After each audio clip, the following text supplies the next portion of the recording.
সালাতে দোয়া কবুল হয়। সালাতে দোয়া কবুলের তিন জায়গা।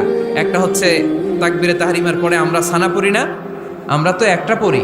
আল্লাহর হাবিব সুন্নাহ এবং নফল নামাজে আরো পড়তেন সানা, ওই দোয়া কবুল হয়। দুই নম্বর জায়গা সালাতে সেজদায় পড়ে দোয়া করলে কবুল হয়।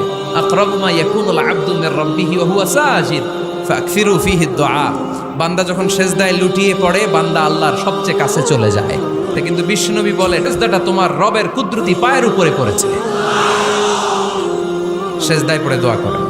সালাম ফিরানোর আগে বিশ্বনবী দোয়া করতেন, লা ইউসাল্লিমান্না আহাদুকুম হাত্তা ইয়াতাআওয়াযা মিন আরবাআ। আল্লাহর হাবিব বললেন, চার জিনিস থেকে পানাহ না আছে আমার কোন উম্মত যেন সালাম না ফিরায়। তারা যেন পড়ে, আল্লাহুম্মা ইন্নী আউযু বিকা মিন আযাবিল কবর, আউযু বিকা মিন আযাবি জাহান্নাম, আউযু বিকা মিন ফিতনাতিল মাহইয়া ওয়াল মামাত, আউযু বিকা মিন ফিতনাতিল মাসিহিদ দাজ্জাল। আল্লাহ কবরের আযাব থেকে বাঁচাও, আল্লাহ জাহান্নামের আগুন থেকে বাঁচাও, আল্লাহ জীবন মরণ